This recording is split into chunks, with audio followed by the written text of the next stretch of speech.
Good evening. Good evening. Let me just start by saying just how thrilled we are to be here tonight.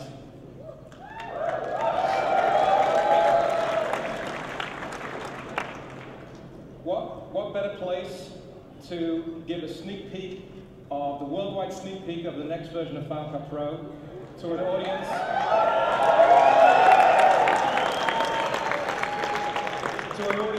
1,700 Final Cut Pro users.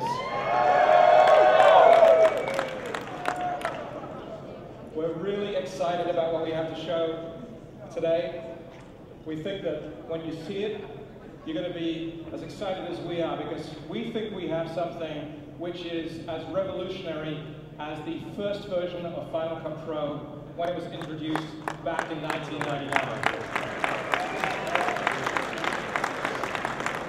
Now, if you remember, that version of Final Cut Pro was revolutionary in a number of different ways, not least of which it was $49,000 cheaper than its nearest competitor. It also happened to be the very first piece of software to deal exclusively with nonlinear editing in software. So you didn't need all of that extra hardware paraphernalia to get your content in and out. And finally, it was also the very first ever NLE to work with then the emerging format of the day, the digital format of the day, DV.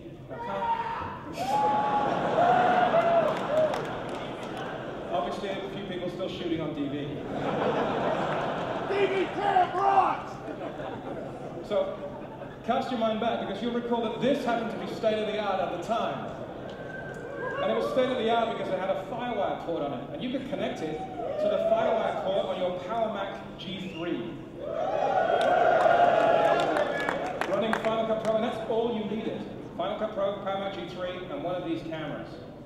So now, let's fast forward to where we are today, 2011. And the current version of Final Cut Studio. Now, quite a lot has changed in that time.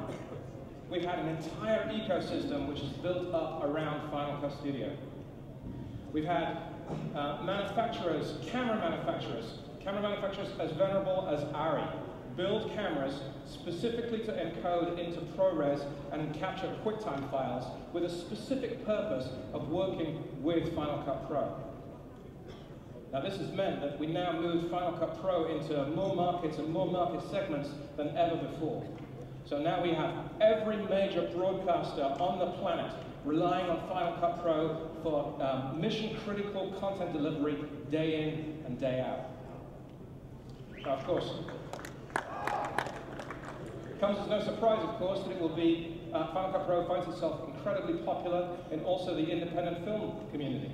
The power and performance, yes, exactly. The power and performance of Final Cut Pro and affordability, the fact that you can walk into an Apple store in any main street in virtually any city in the world and pick up everything you need to give life to the vision and of the documentary that you have in your head is really incredible. At the other end of the spectrum, of course, we have the feature film editors. Now, these are a couple of the films that were edited on Final Cut Pro that were nominated for an Academy Award this year. These are not the only ones. In fact, we had the entire documentary film category was all edited on Final Cut Pro. But the reason why I wanted to highlight these is because, just like you guys, these are filmmakers that are coming back to Final Cut time after time. The Coen brothers and David Fincher have edited multiple feature films using Final Cut Pro. So the bottom line here is, no matter which market segment you belong to, broadcast, independent film, or feature film, people love Final Cut Pro. We have a 94% customer satisfaction ratio. That's absolutely incredible. People absolutely love working with Final Cut Pro. And that means that we've steadily built our community up over the last few years. We've now crossed, in the end of last year, over 2 million Final Cut Pro users. Now, what's significant about that is not just the number, but frankly, the angle on the top of the graph here. What we're doing is we're growing that base faster than ever before. So I'm going to share with you a statistic which my competition probably wouldn't be too happy about. But we're growing faster than the nonlinear editing marketplace. We're growing, let's be specific, more than twice as fast as the nonlinear editing marketplace. So what does this mean in terms of where Final Cut sits with its competition? Well, again, according to independent research, when the highest end of our marketplace, the broadcast and post-professional, is choosing a nonlinear editor, they are overwhelmingly selecting Final Cut Pro. So where does that leave Adobe and Avid? Well, they'd like you to believe that they're competing with us. The truth is, they're in a race for second place.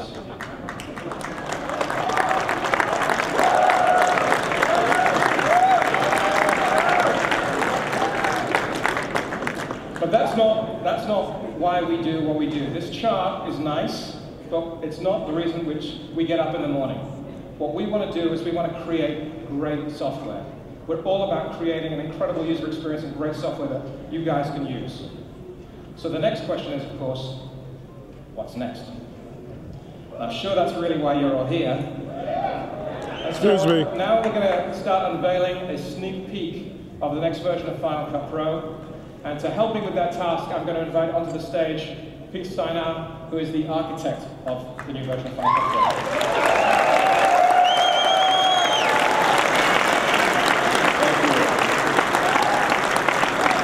I am so incredibly excited to be here to talk to you about what we've been up to lately.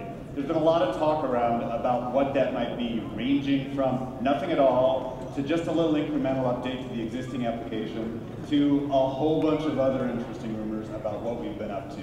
But I get to be one of the people that shows you exactly what it is we've been up to, which is building a brand new version of Final Cut Pro.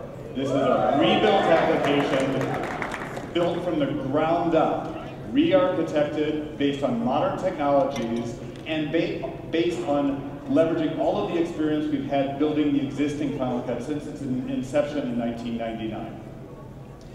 So when you're building a new application, what do? Where do you dive in?